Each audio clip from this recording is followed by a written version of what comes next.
hope everyone had a nice weekend. I'm sorry to say that I missed last week's class. I didn't realize that I had a meeting, a lecture to do in Seoul, and so I had to cancel this class. I hope no one came here for nothing. But anyways, so we're a little bit behind schedule, about one or two lectures behind, but I think it's okay. So we were looking at nearest neighbor. We looked at k-nearest neighbor, and then we looked at various modifications to smooth and to trade off bias and variance. We also looked at some limitations of k-nearest neighbors. K-nearest neighbor was good for interpolating between samples, but if you had data that was out of range of the training data, you had to sort of extrapolate. Okay, and I talked about that.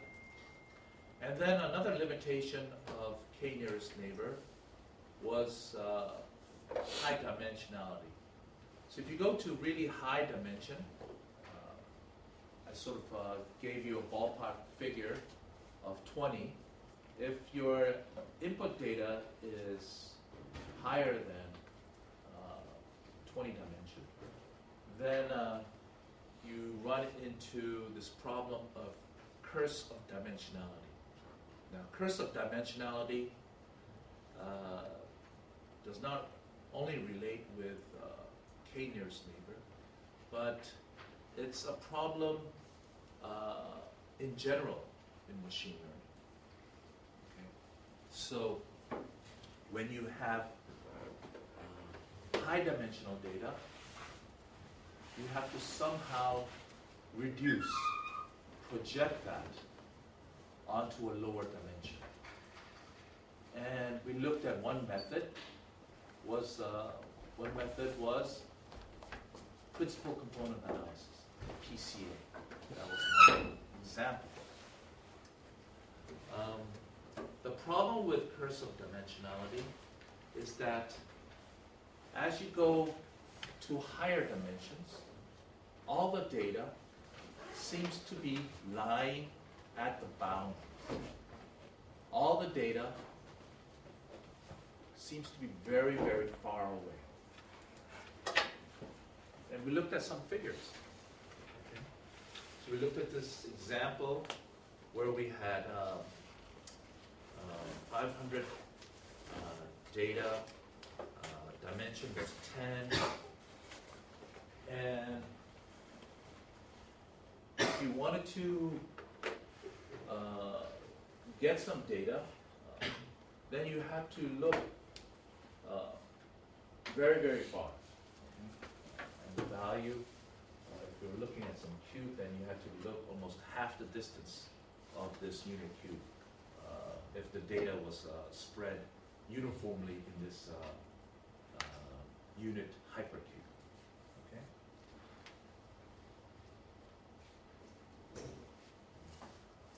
So in order to reduce this, as I said, lower dimension, and PCA was one method, and there are other methods of doing like feature selection.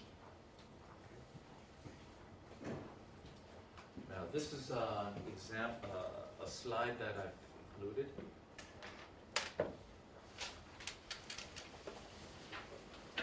This is just to reinforce or generalize what I've said in my previous lecture, the lecture on Wednesday.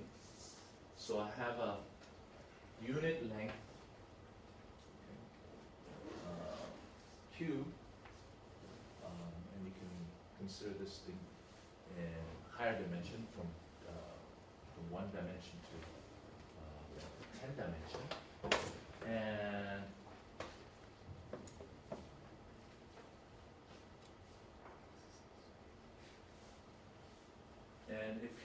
want to embed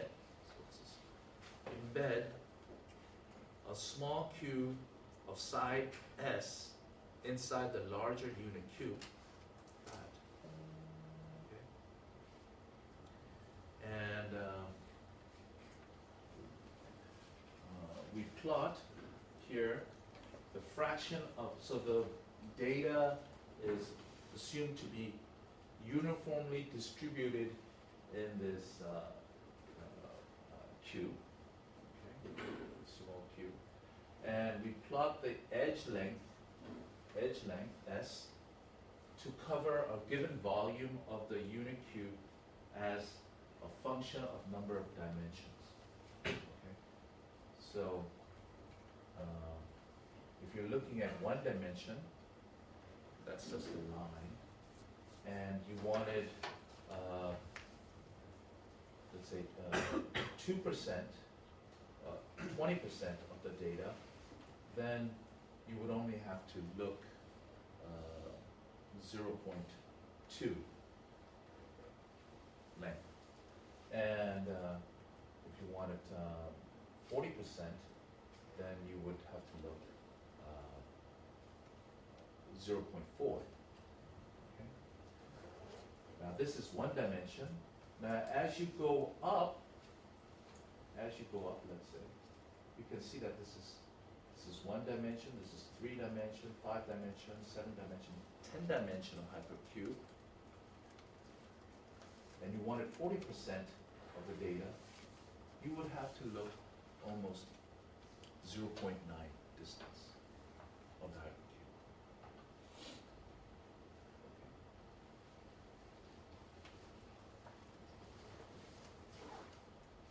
Okay, so this is a plot that I got from the book written by Hastings.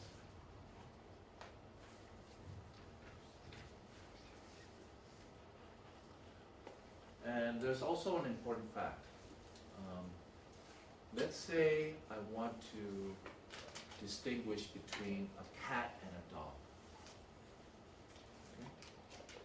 And you would assume that if you had more data about the animal, so you have an animal and you're trying to distinguish between whether it's a cat or a dog, if you included more features, like the size, the weight, the dimension of the dogs, and you could take various statistics, various statistics.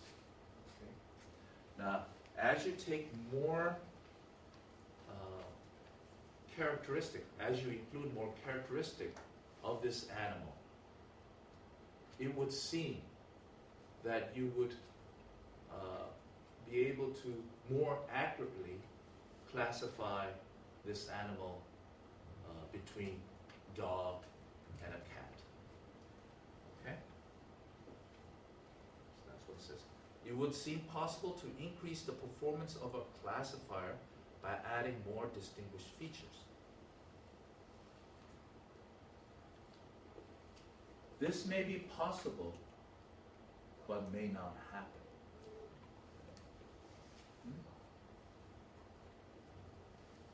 If you had fixed size data, fixed size, let's say 100, and you just increase the dimension of the feature, including more characteristics, it would seem that you would get better performance, right? As you include more features about this animal. But look at this graph. For fixed number of training data size, I'm sorry about this. So fixed number of training data size. As the number of dimension increases, the performance goes up to a certain point, and then it starts dropping down.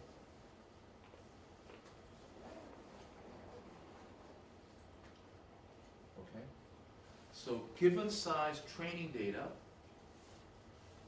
You increase the features. You can increase the features by taking more, characteristic of that animal or whatever it is, and it would seem you will get better. But this graph shows that there is an optimum number of features that will give you best performance. This is for fixed size data. Everyone understand what I'm saying? Okay?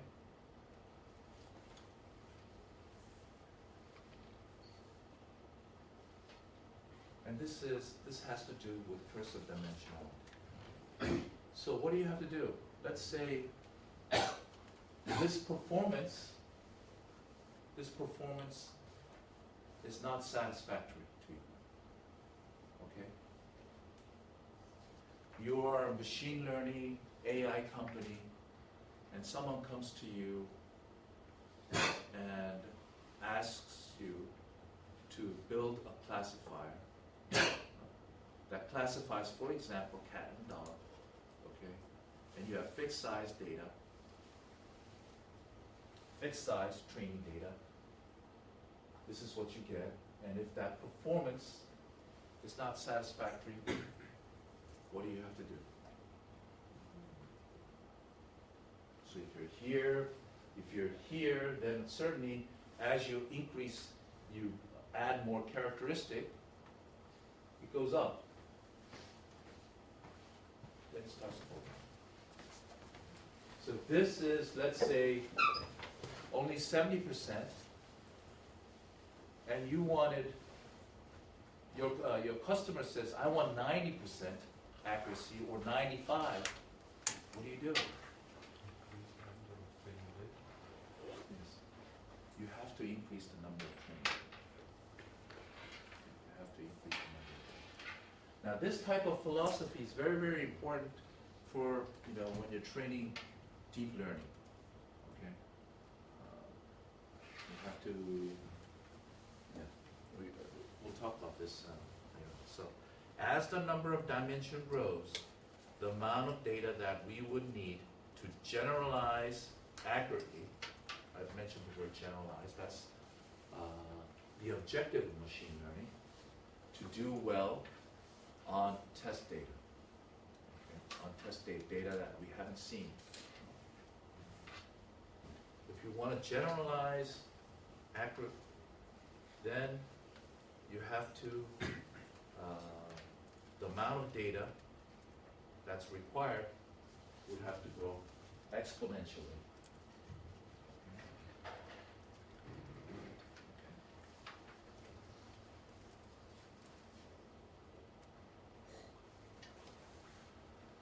Now, k-nearest neighbor, these are some of the characteristics. We looked at a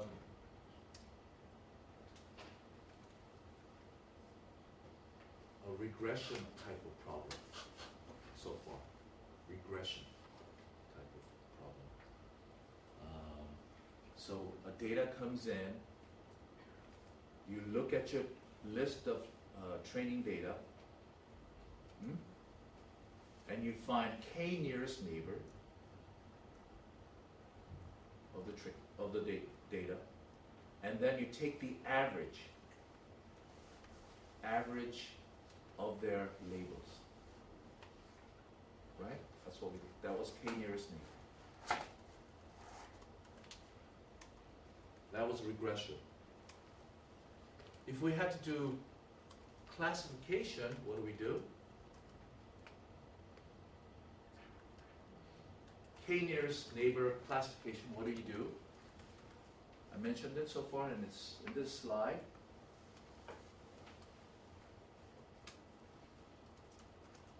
You vote for the most prevalent output class. So the majority, you sort of take the majority voting, you do majority voting. And then I said this, okay? So you find, let's say, 5 nearest neighbors, and you have 3 of them saying dog, two of them saying cat, then you would predict as the majority class.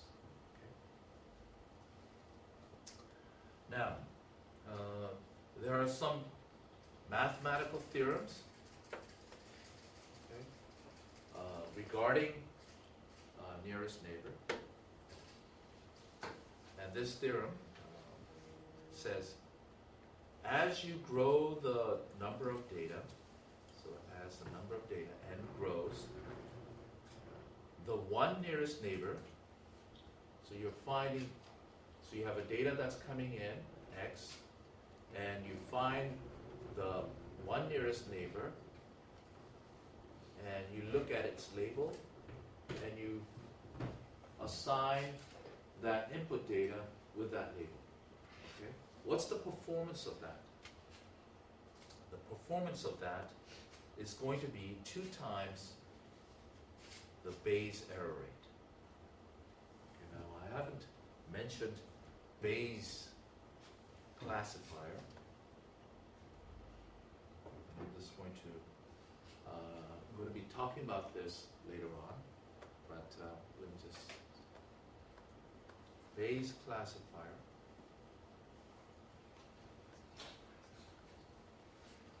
Let's assume that you know this.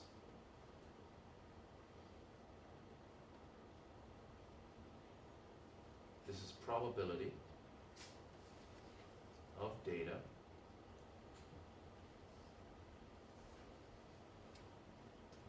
so this is like the features of this animal. Okay, so vector. You're given that. And you have the probability of the class, whether it's a dog or a cat.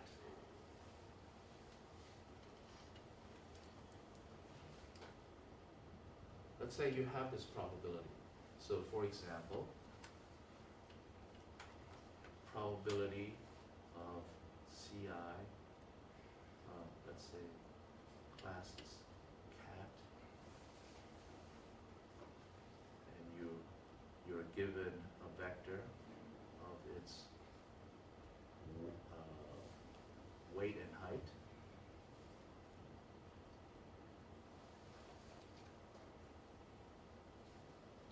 And this was 0.7.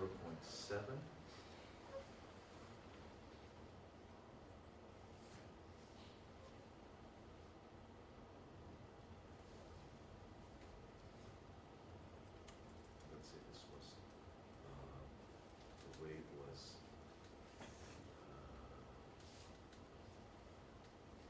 10 kilos.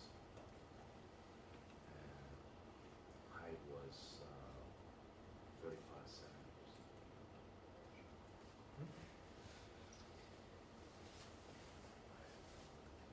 What would this be? If you know that it's between cat and dog, what would the probability of dog be? 0. Yeah, it has to be 0.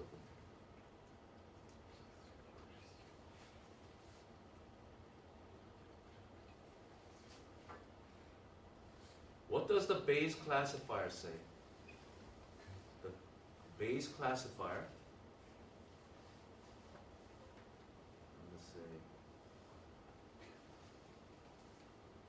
it's the maximum of probability of cat.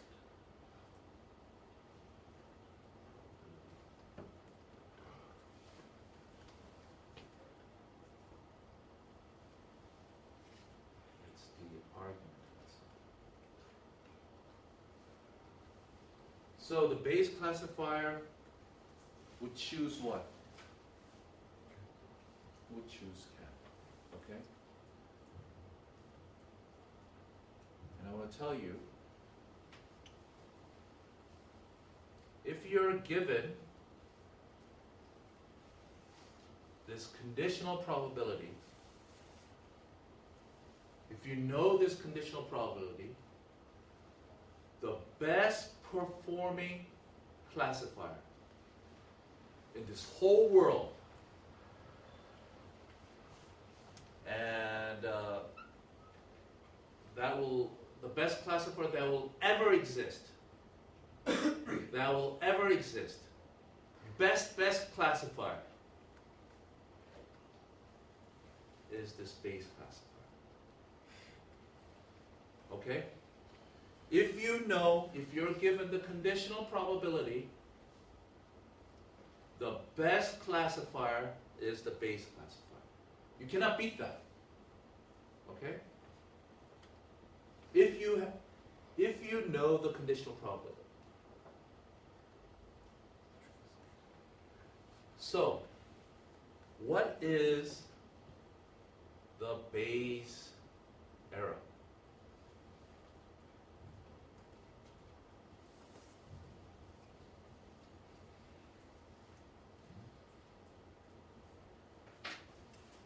What is the error of this classifier?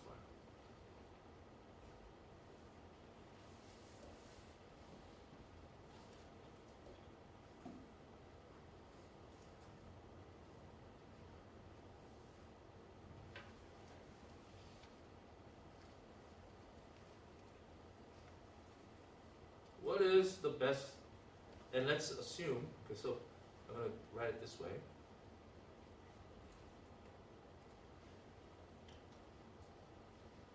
Let's say,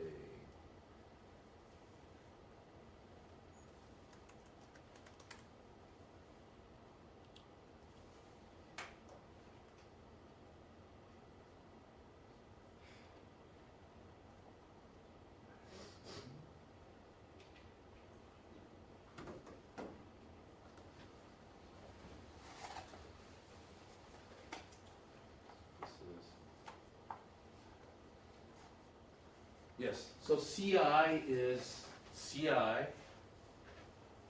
is the class, okay? So let's say in this example, C1 would be cat, and C2 would be dog. Okay. What will be the error? Yes. It could be the probability of the data knowing C star. So you're given the weight and height, okay? Let's say for this example, you know, it's 10 kilos and 35 centimeters, and you know this problem like this, okay? You would choose cat, right? You would choose cat. What is the probability of error? That for this, that it's not cat, but dog. Yes? It will be 0.3.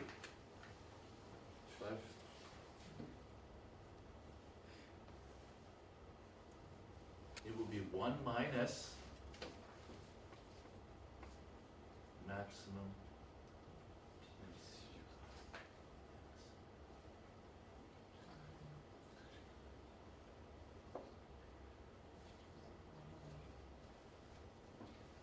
Everyone understand this? Because for that data, the Bayes classifier is going to say it's cat all the time. But what's the problem? What's the probability for that weight? It's a dog.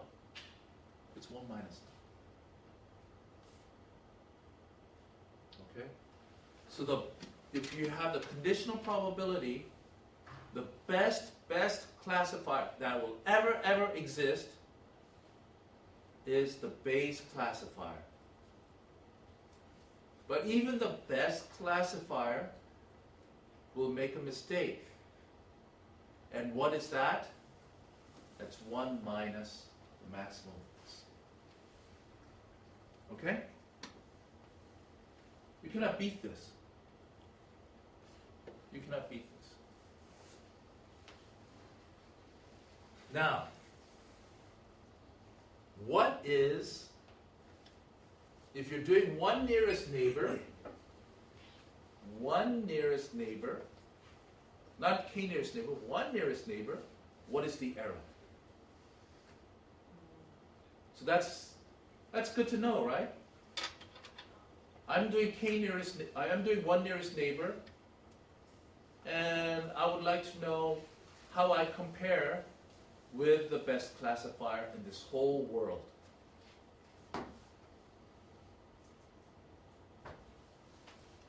And this theorem says it's going to be less than 2 times the Bayes error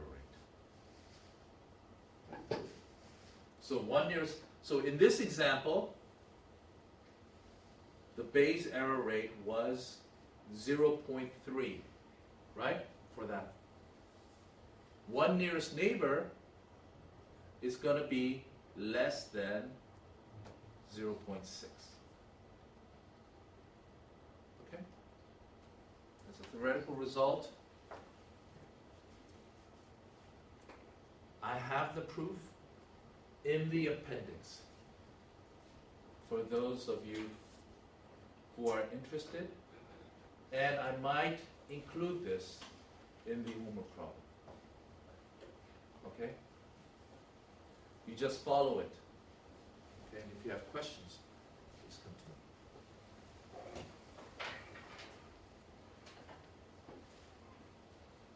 So, we can do a simple analysis. So, one nearest neighbor is upper bounded. Error of one nearest neighbor is upper bounded by 2 times the Bayes error rate.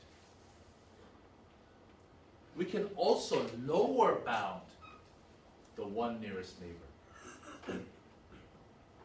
Lower bound. One nearest neighbor is always going to be greater than this error. And let's try to figure that out. That was a little bit simpler. Okay? And then I'm going to go through the logic. Okay? So, here it is. We know that I went through this. At x, given x, let Ci star be the dominant class, so that it's that, right? As I mentioned. And the Bayes error rate is that. I mentioned that. Okay? Now, one nearest neighbor error can be written in this form. For any x, let's say you're given x,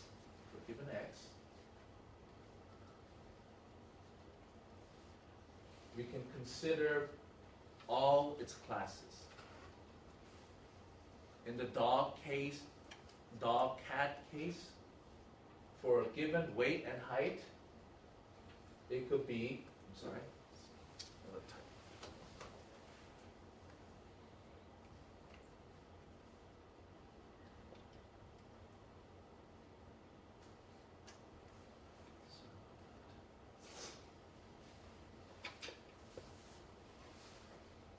for given weight and height,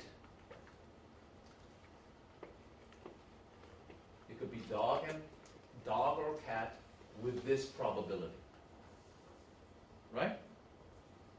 With weight and height, it could be dog with what probability? 0.3.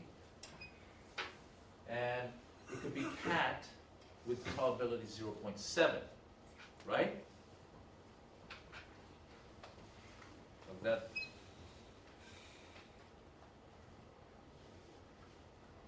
But the error is 1 minus that. So it's with this probability, you get you predict with class Ci, but it may not be Ci. with this probability. Okay? And you consider both cat and dog in this case. You understand this? Okay? This is upper bounded by 1 minus, I'm replacing this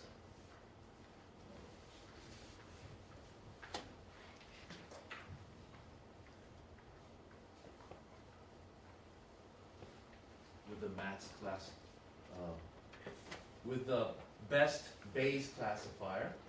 Okay. So the Bayes classifier will give you the smallest. This will be the smallest.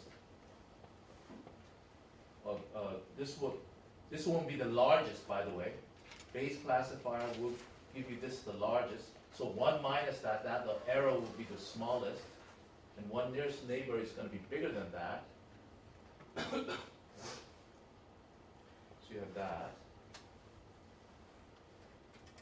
Now that's going to be greater than 1 minus p, that value, because this value is going to be less than, what is this value going to be less than? So you could take this out.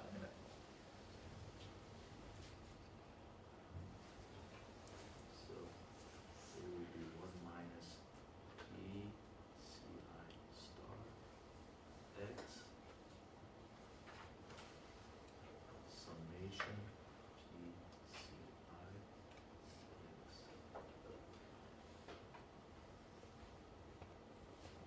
And what is this value right here? 1.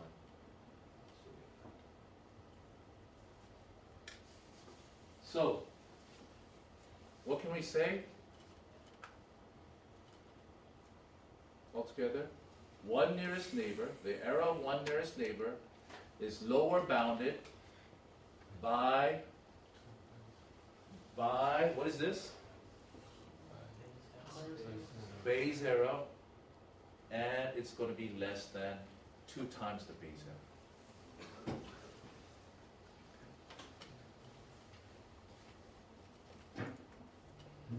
Okay, so that's k nearest neighbor. Okay. So we looked at 1 nearest, and we started 1 nearest neighbor, and the problem with 1 nearest neighbor was what? The decision boundary was not smooth. Okay, and did it have high bias or low? What was this bias and variance?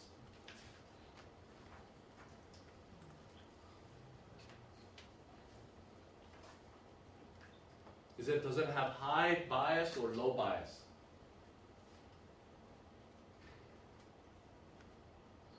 How do you consider bias? The decision boundary, right? Decision boundary of cat and dog. Can it take any shape?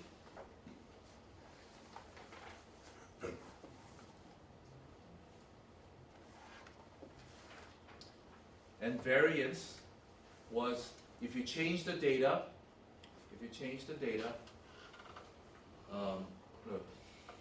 Variance is if you change the data, is the decision boundary going to change a lot?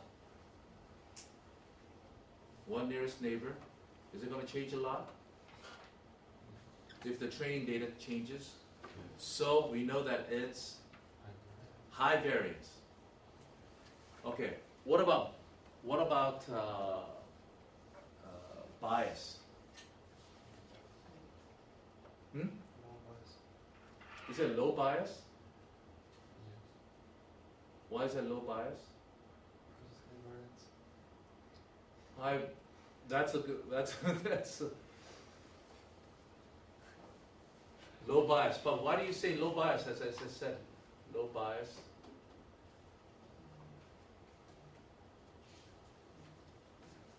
Yes. Because it adapts to the training data. It adapts to the training data. Yes. It could take any shape it wants, right? Pretty much any shape it wants, right? So like a linear line, is that high bias or low bias? is high bias, right? Because it's just fixed. But this one can take any shape it wants, right? So how do you improve the high variance? What do you do with high variance of one nearest neighbor? Add one. What? Add neighbors. Add neighbors, and that's why we got k nearest neighbors. Okay, and we had this decision boundary that was not smooth, jagged. So we smoothed that out with k nearest neighbors. And then I've also included adaptive window width. What was that?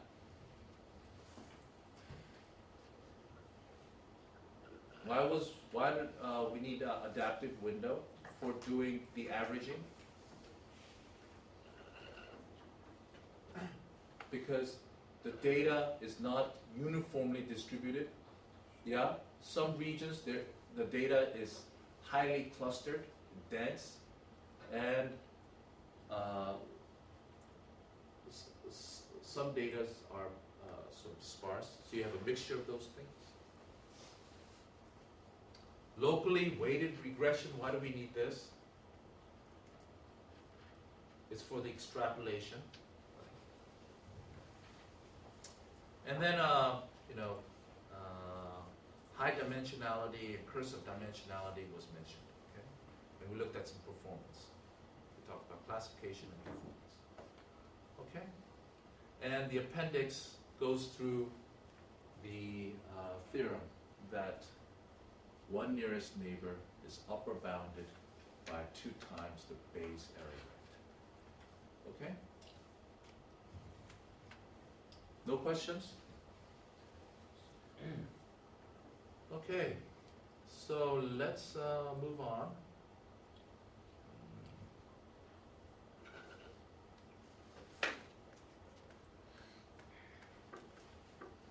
To a new topic.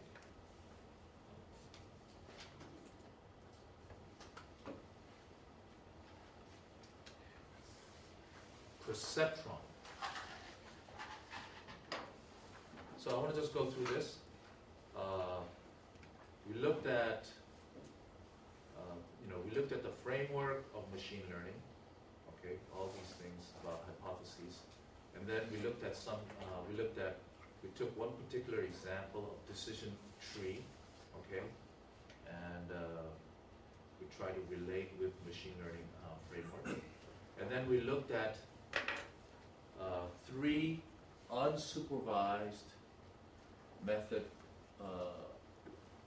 for doing unsupervised learning, where no label was given to you. Dimension reduction, density estimation, clustering, that was one. Then we started to look into classification, regression, okay? And the easiest one was nearest neighbor, okay? Where there was no learning. You just memorize the training data and you try to find the nearest one. Okay? Now, the next easiest one is the perceptron. Okay? It's a linear classifier, and I want to talk about this. The perceptron algorithm was invented in 1957 by Frank Rosenwald, and I have a picture of him. Okay. A researcher at Cornell University in the United States. When he came up with this algorithm, it was a sensation, okay, because it was going to model a neuron, a brain cell, okay? So with this, we can mimic brain's ability to classify things. Okay? It's binary classification. Okay? Binary, there's only 2 classes. Okay? But you may say, binary classification, this world is full of multi-class. Binary classification is useless.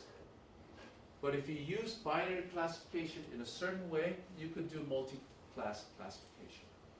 Okay, and we'll talk about that later on. Okay. And the characteristic of a perceptron algorithm is that it makes its prediction by taking the linear weighted average of the input vector. What does that mean?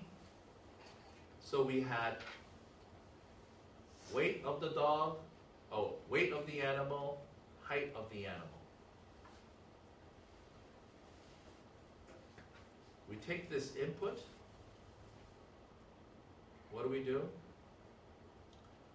We take the linear combination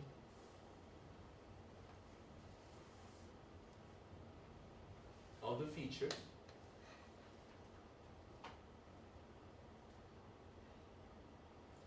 these are parameters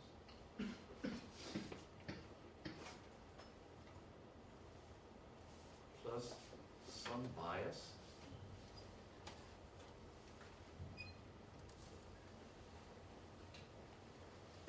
we look at this value.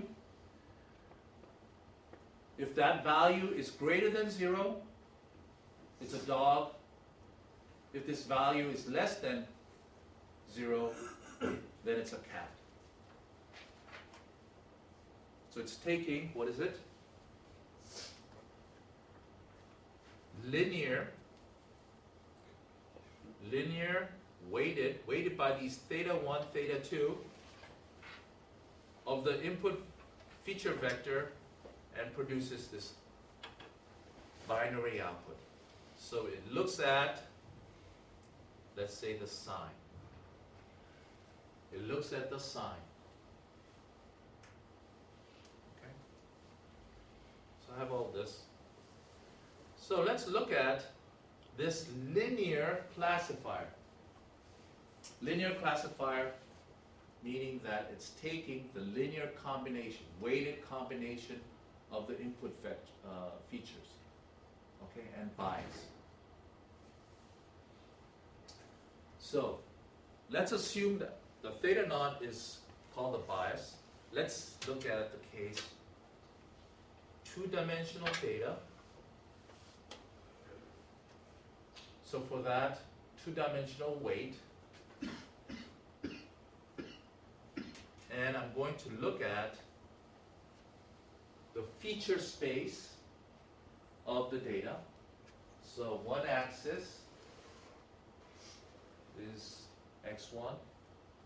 The other axis is the other feature, is the weight and height. It's the feature space. So all data points lie in this two-dimensional space. Okay? And I want to look at this value. The inner dot product between parameter theta and x, or this linear combination. And this is when the bias is equal to 0. This is the case when theta 0 equals 0.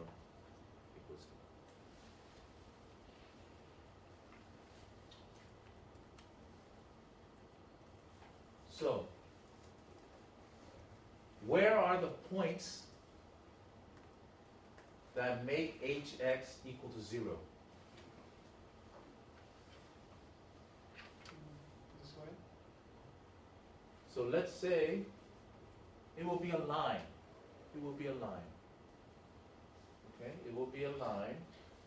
And let's assume that the vector theta is in this direction. Okay? Then this line will be orthogonal. So any point that lie here, any x point, x two-dimensional point, in a dot product with that would equal 0. Right? They're orthogonal. Vector, that, and all these points. So that's orthogonal. So that's that. all the points that lie above this line would have value hx equals greater than 0. And all the points that lie below that line will have value less than 0. Okay? Now, what do I mean by line above the line and below the line? How do you define that? How do you define above the line? Say right here. Or let us say right here. How do you define above the line? Yes? Yes, if h is positive. Pardon? If that h is Okay, the value will be positive. Or another way of saying it is that if the angle between that and this angle, this is a point. If that angle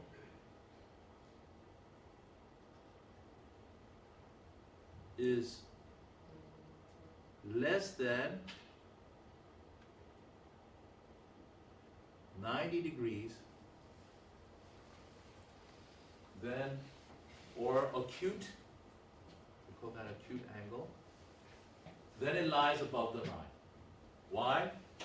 Because theta dot x is equal to, can you represent this in terms of angle between the two vectors? How? It's the magnitude of theta, magnitude of x,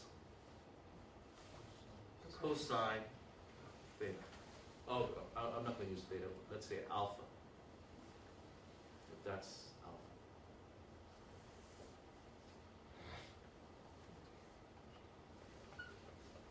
And alpha between 0 and 90 is a positive value. Right?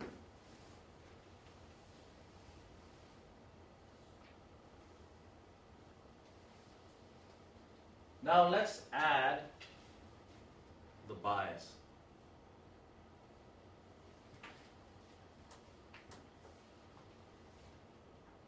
So that hx looks like this. And I want to look at all the values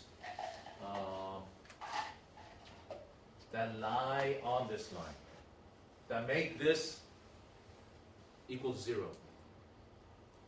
What are those points?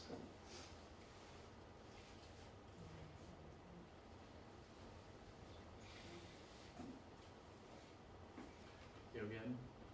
It's a line, again. It's a line. Okay. And let's look at some characteristics. What is that point right here? Where it crosses x1. Hmm? That's theta 0. What's the characteristic right here? What value is equal to 0? x2 is equal to 0. So, what is x1?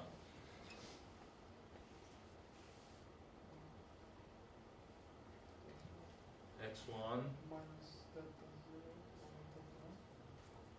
yes, minus theta 0 over theta.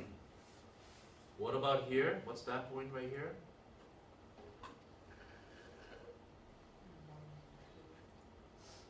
That's minus theta 0 over theta 2. That's that point.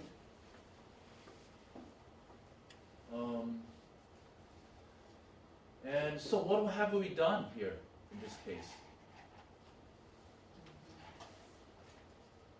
Comparing this figure to this figure. So the gradient seems to be what? here to here.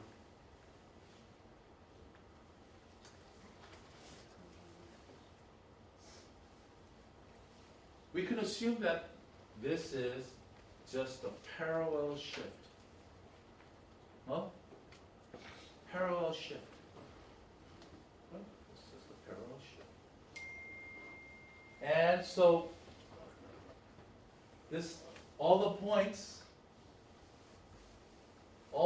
here are going to be, again, orthogonal to what? To that. Again, okay? It's just a parallel shift. It's going to be orthogonal. And I have a mathematical proof for this.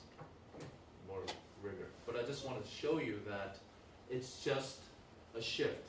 Okay, this gradient is not changed. Okay, this gradient is the same as this gradient right here.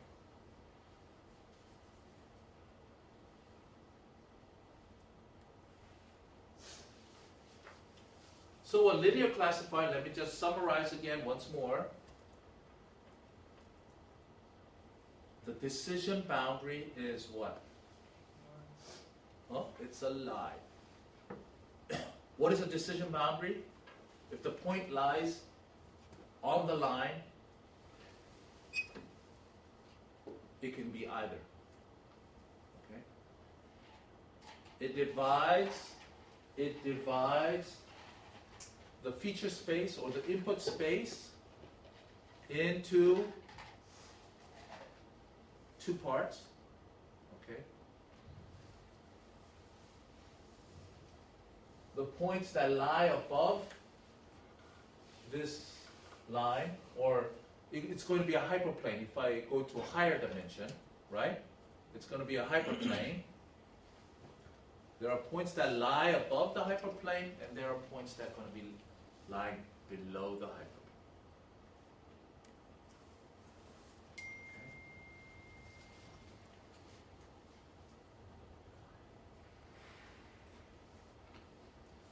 So some relevant properties of this.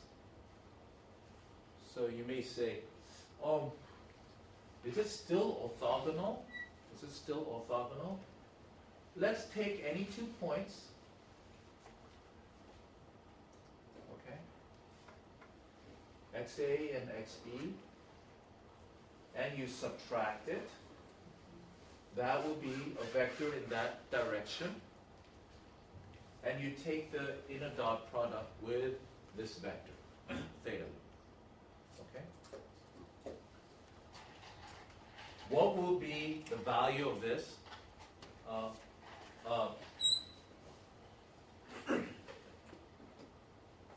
The y value of this?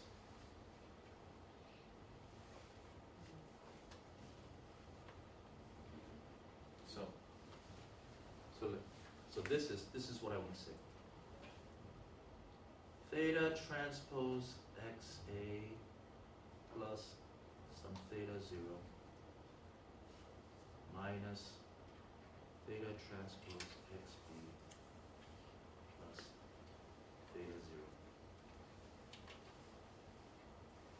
This is essentially theta transpose XA XB. Right? What is this value? That's essentially HXA. What is this? HXB. Right? What is this? 0 because it lies on the line. That's 0. And that lies on the 0. 0 minus 0. Okay? So the points that lie on this line, if I make a parallel shift, it's going to be orthogonal.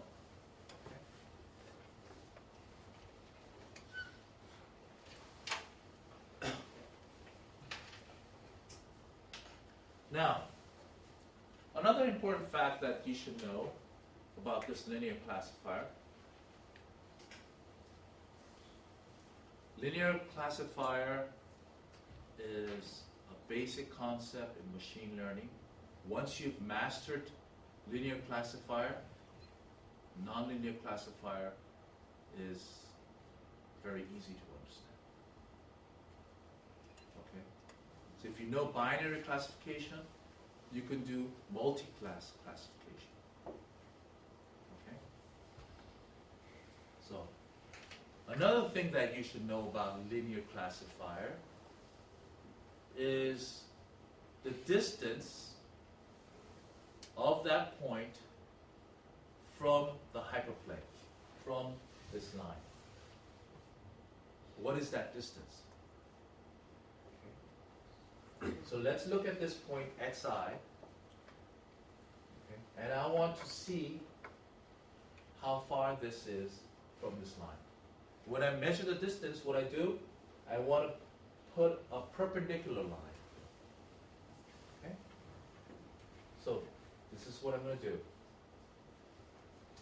Let's assume I take a point x0 on this line. It's a point on this line, okay? And what I'm going to do is look at the distance, okay? And then I'm going to project that onto theta. Okay? That will sort of give you the perpendicular distance. If theta is what? A unit vector. Okay? If theta is a unit vector, then if I project that onto theta, that will give me the distance. Simple as that. So what I'm going to look at is xi minus x0. x0 is a point on the line. xi is some point outside or anywhere. Okay? And then I'm going to project that onto the unit vector, the orthogonal unit vector of this line. Okay? So this can be written like that, right? It's the theta value just divided by theta vector divided by the norm. I hope everyone understands what this is. So just in case, if theta equals 2 and 3, then theta star is equal to 2, 3, and what is it? 2 to the square plus 3 to the square.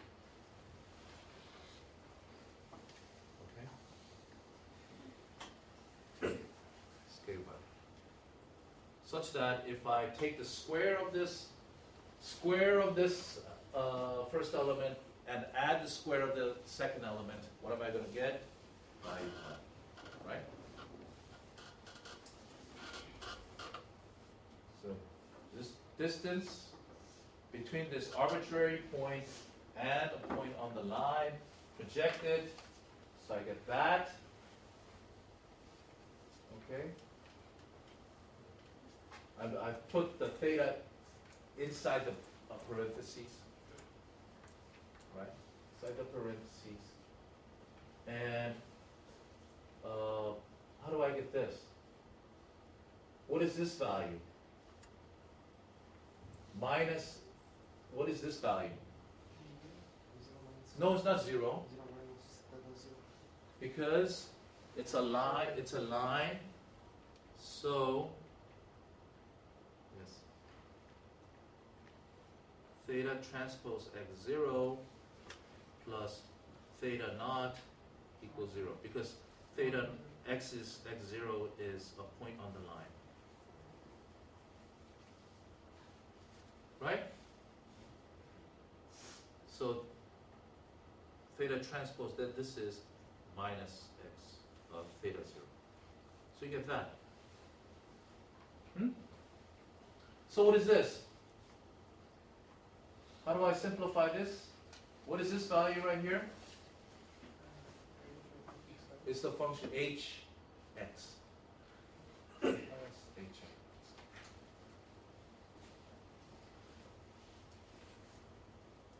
x. Okay, it's h of x. So I can write this as h of xi, h of xi, normalizing it. Okay? Just plug the value of the input into the function, the hyperplane, and then divide it by the norm of the gradients. Right? That's how it is. Now I want to define this terminology. Geometric margin. It's a terminology that's used in machine learning all over the place, and I'm going to be using it again when I discuss support vector machine. Support vector machine is still used extensively these days, even with deep learning. It used to be the best classifier that works. Not the best, I shouldn't say that all the classifiers, but it used to work like deep learning before deep learning came. Simple, linear classifier, and its objective had to do with maximizing the geometric margin. Okay? Geometric margin. So I'm going to define geometric margin. What is geometric margin? It's simple. Okay. Geometric margin is defined this way. What was this right here? Distance. That's distance times, what is that? Label. And here, we're talking about binary. The label takes 1 if it's above the class, it's above the hyperplane. If it's below, it takes the value -1. Okay? So, depending on which algorithm you use, you label it either, for binary class, you label it as 0, 1, or -1 and 1. Okay? Here, we are using -1 and 1. So -1 would be, for instance, dog, and 1 would be cat. Okay? So here it's distance times label. And the label here is either -1 or 1. Now I want to ask you, I have a point here, okay? And it's true label. Yi is true label. The data that you, the label that you observe.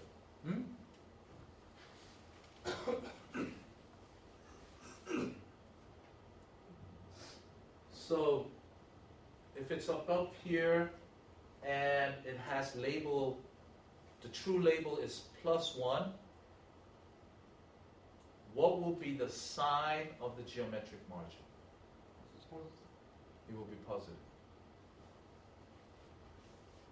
If the data lied here and I observed that this data had the label -1, what will be the sign of the geometric margin? Will be positive, right? Because it's negative and negative, right? If the data point lied here and I observed positive label +1, what would be the sign of the geometric margin? Negative. So what can you say about this? This hyperplane is saying that data is labeled -1. but I observed +1. Right? So my hyperplane is misclassifying that data. So it's a misclassification. Everyone understand that? Okay, here, data lies here. My hyperplane is predicting label +1. But if I observe -1, then there's misclassification. So this geometric margin, if I look at the sign,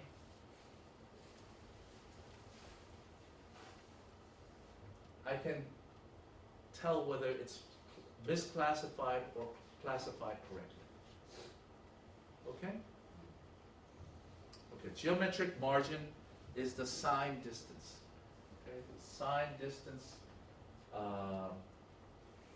multiplied by the label.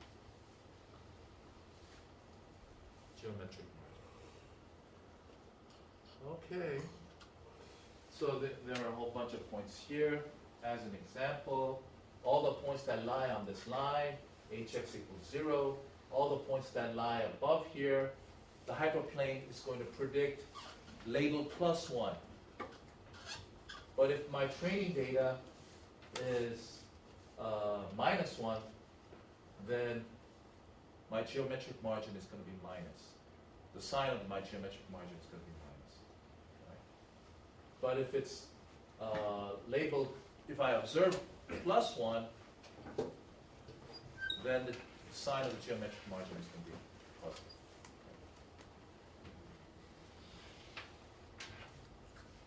So that's just an example of geometric margin.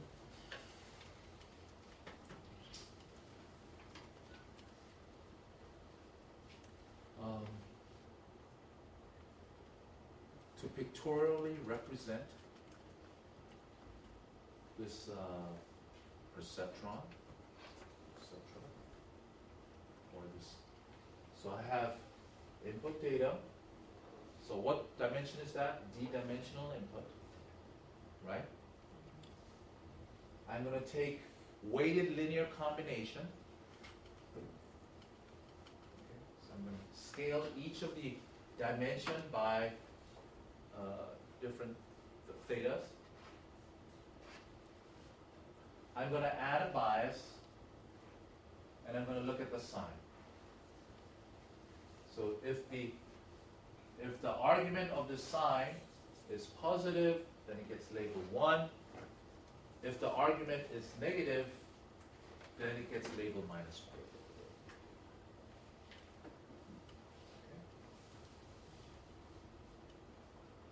Pictorial that looks like this. Now, if you know a little bit about neural nets, this is like a neural net. You know, deep learning, the neural net that goes into deep learning. It's an element. Okay? Now, so let's say if I'm looking at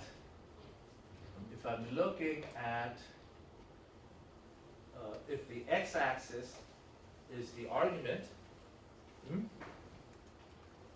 the output on the positive side is 1, the green line. If this value is negative, then it takes the value -1. It's the green line right here. Okay? You understand this? It's a step function. Now, people, this step function is not differentiable, it's not smooth. So people have approximated this with a sigmoid. It's represented by this red curve right here, and the equation of the sigmoid is given right here.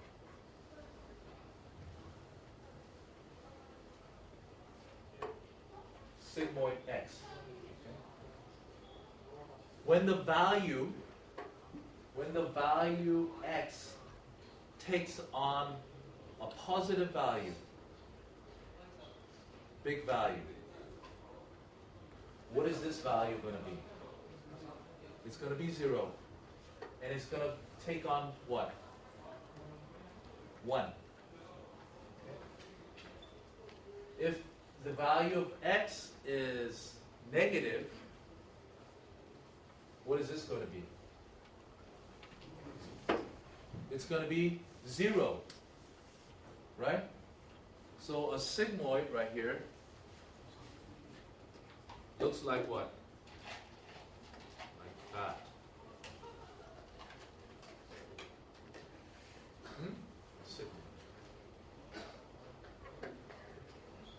To approximate that, approximate this step function, 2 times the sigmoid minus 1 would approximate this.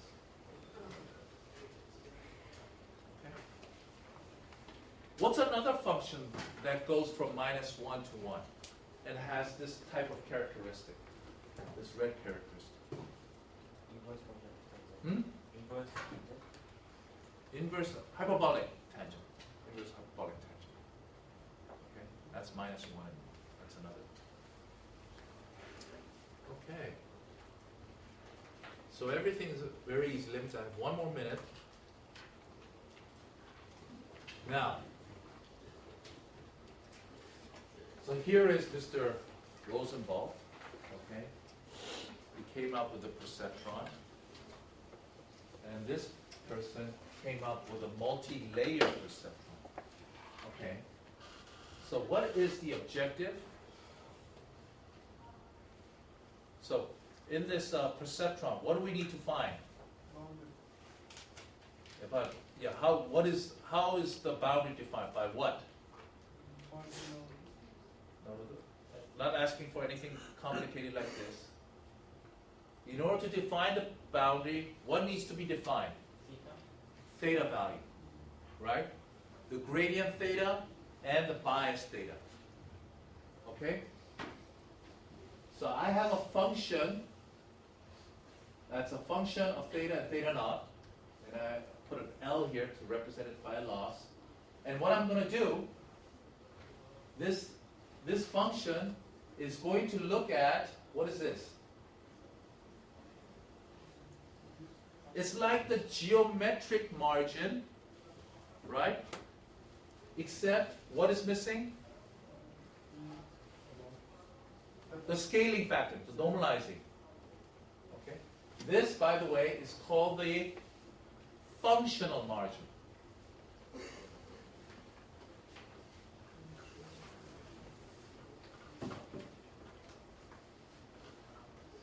Functional margin. And again, I'm going to only look at training data. It's all the training data. And I'm going to look at only the missing, misclassified training data. So what is this value for misclassified? What is the sign? What is the sign? It's going to be negative. All it's going to be negative, and then I'm going to put another negative. So what is that going to be? Positive. And I'm going to look at all the sum of this misclassified training data. And what do I want? So this is the sum of the functional margins of misclassified data. Okay? And I want to find theta such that what happens? The sum of the functional margin is minimized. That's how I want to find my theta. Okay? And I stop here. Okay? And then we're going to find an algorithm to minimize the sum of the misclassified functional margin.